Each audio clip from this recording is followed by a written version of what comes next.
Obviously, we talk more about the war in Iran, which is just a clustercluck one day in. But I kind of wanted to do a little bit of a deeper dive. The big questions for me are munitions. You know, we're burning through a lot of our stockpiles. My understanding is we only have enough to last, you know, a matter of few weeks.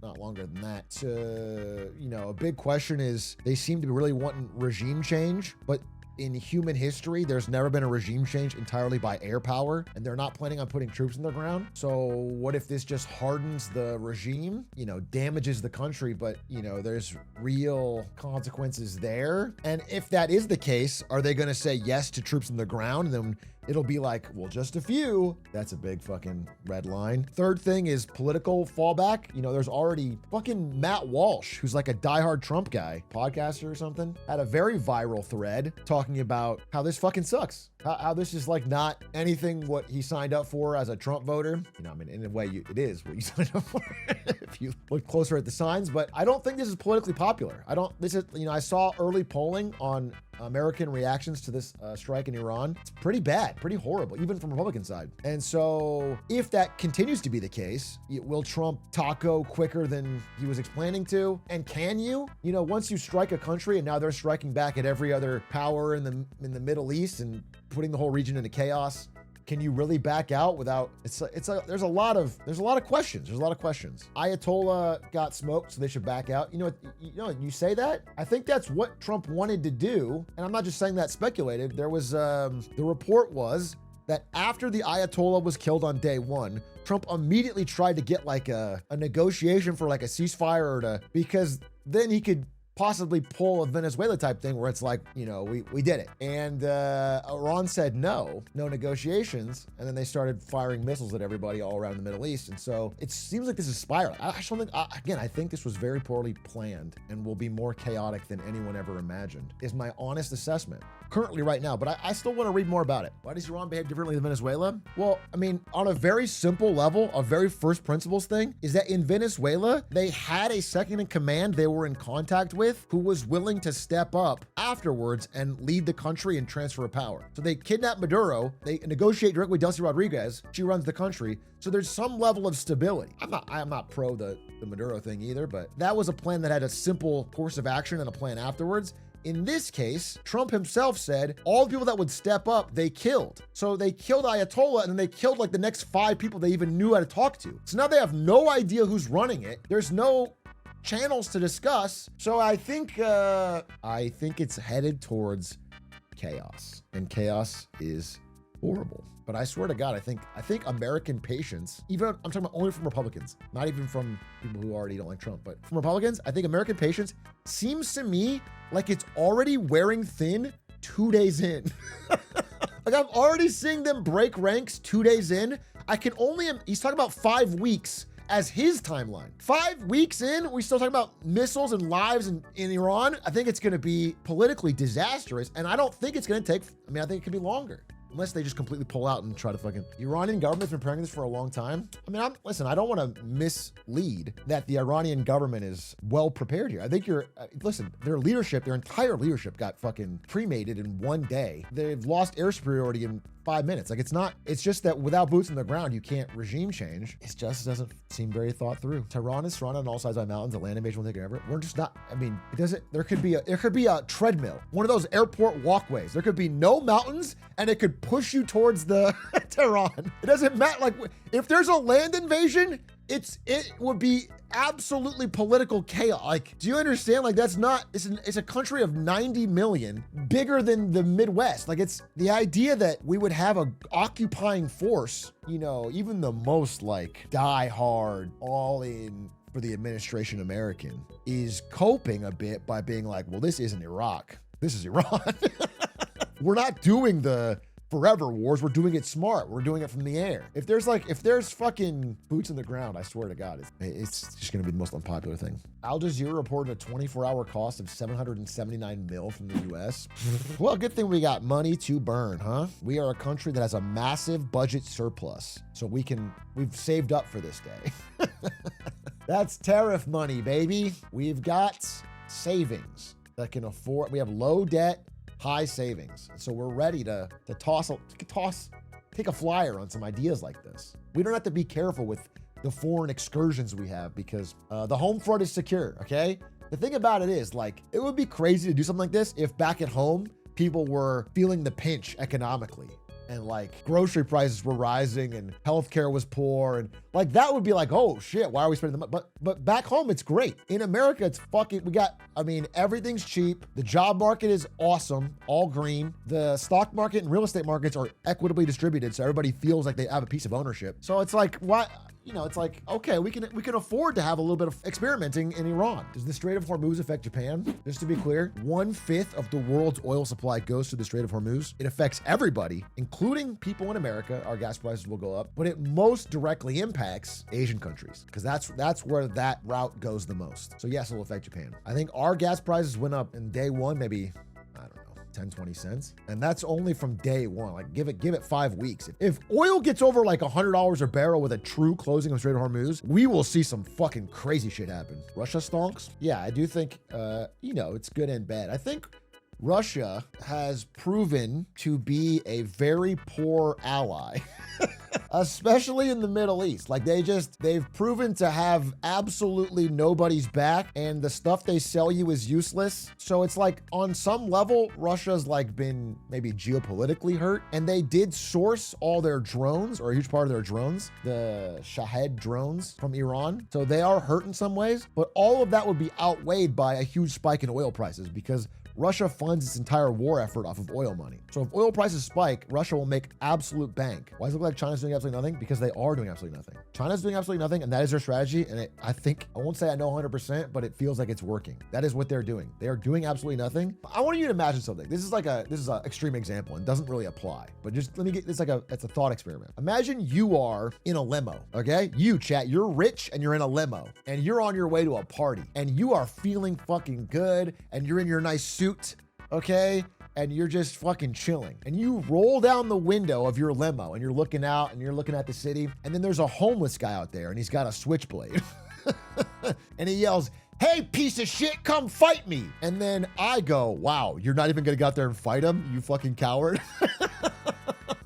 But the smart thing to do is just drive on by, because the only way you lose that situation is by getting out and getting in a fist fight with the guy with the switchblade. Do you understand? Now, in this case, I'm exaggerating because America is a wealthier country. But the way China sees it, just being realistic, and this is not even just my interpretation. I think I'm reading on this. China insiders, there's like Politburo people that have written them. Anyway, the idea is that like, they just gotta wait. If they just waited out, the compounding effects of manufacturing, rare earth, and robotics are gonna be more of a strategic win than getting into a military conflict with the military power. Like, by the way, one thing that I've had to adjust my priors on is that post 2020, but especially this Venezuela and this Iran stuff, the tech that the American military has is really good. It's world-class, cutting edge. Obviously, I knew it was cutting edge. I would go to a military basis, but like, it really is a step above everyone except for maybe China. That's it. That's it. No one else is close. It's like a huge leap. And so there's just no reason. China has no reason to. Why did the stock market go down today? I said that on the weekend. I said stock market won't go down. Stock market has shrugged off so much stuff the past year. It's not going to go down until the Strait of Hormuz is truly closed for a period of time. That would hurt stocks. Outside of that, everyone's just kind of, the stock market just goes la la la la la. I'm not listening. All risks have been shrugged off. How Iran's leader was killed, 1 million views in 6 hours. Trump called for an uprising of the Iranian people against their government, saying help is on its way. But the regime brutally cracked down on the protests.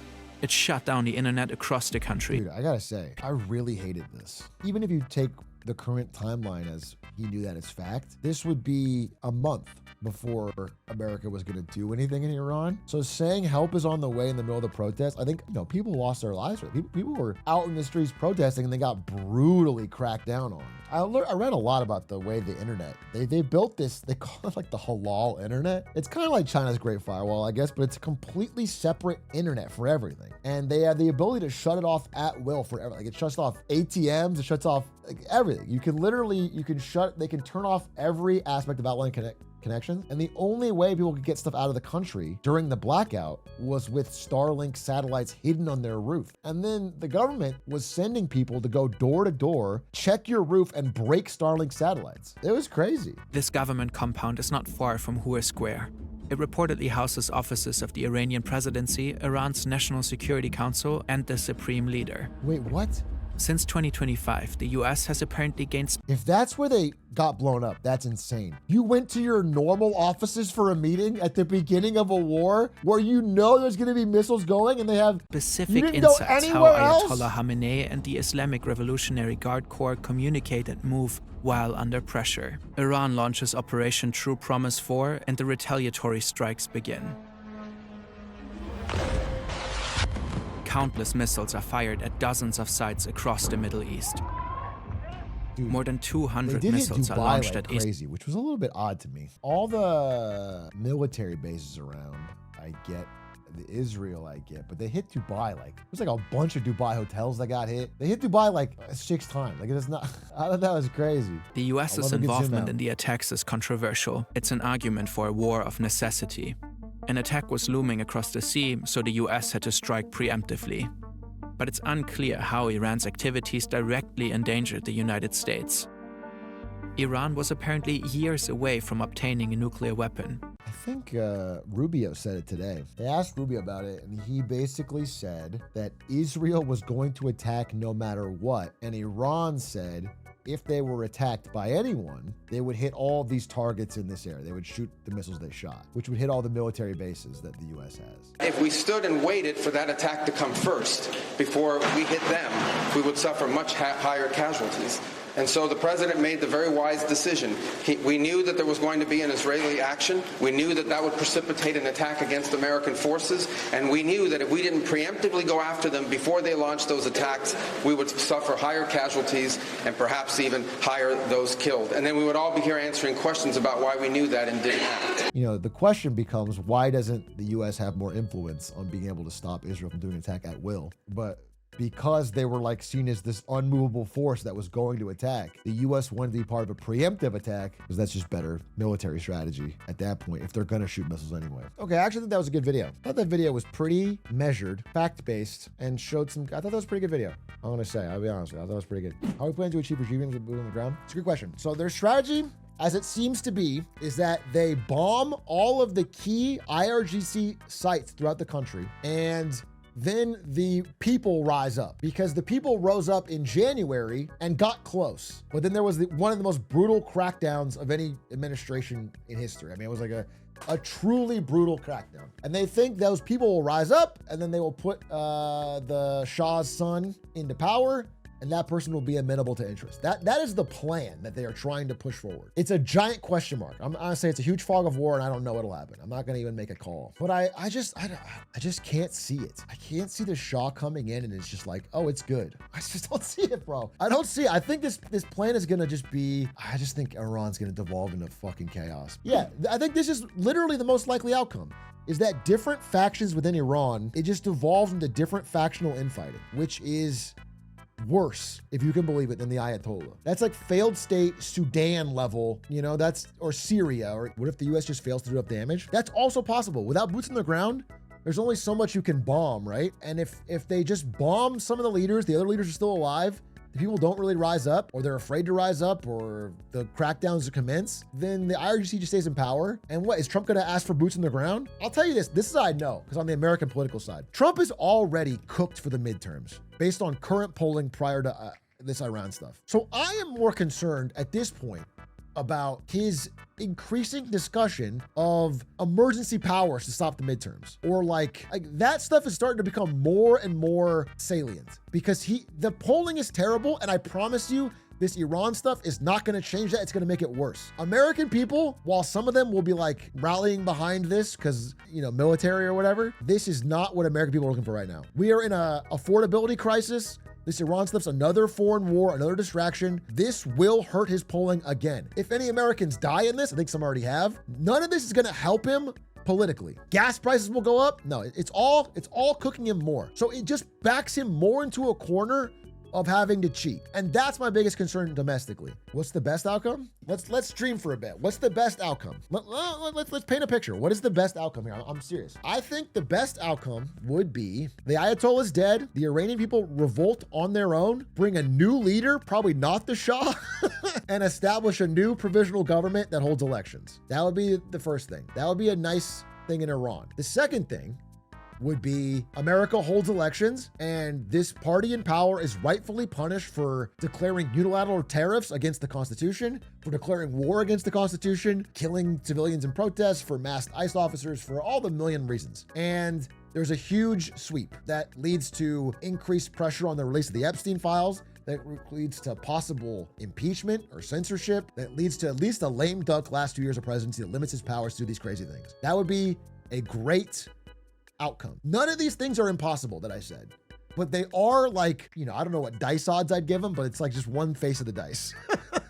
It's one face of the dice. They're not impossible. These are all things that can happen. So it can go bad, it can go good. And part of it is what we do, right? I am super emboldened and hopeful by the actions of Thomas Massie and Ro Khanna consistently. I have to say this. Those two people are making me hopeful because they disagree on so much and they have worked together so well. Not just on Epstein files, but now they're moving fast on the War Powers Act to try and limit his ability to do these kind of Iran wars. They are getting great coverage from it. Republicans even are supporting Massie. I'm seeing like Republican voters. Like they're not buying he's a traitor and he's not, like they're not. They're like, he's getting support among conservative-minded people. I'm seeing the James Tallarico. He's getting a huge support for his different vision of religion. That is like, it's not about deeply intertwined with the state. I'm seeing positive movement. I do think the seeds of, future good growth are sown in the chaos and disaster of the present. And I'm not like a doomer. I'm not like an overall doomer, but I'm not like such a bloomer that it's like, it's going to be an easy route and everything's gonna be great. I think the 2020s are just going to be the worst fucking decade, man. That's what I think. I've always thought this. I think the 2020s are going to be a horrible fucking decade. I think after that, we're going to fucking fix things up.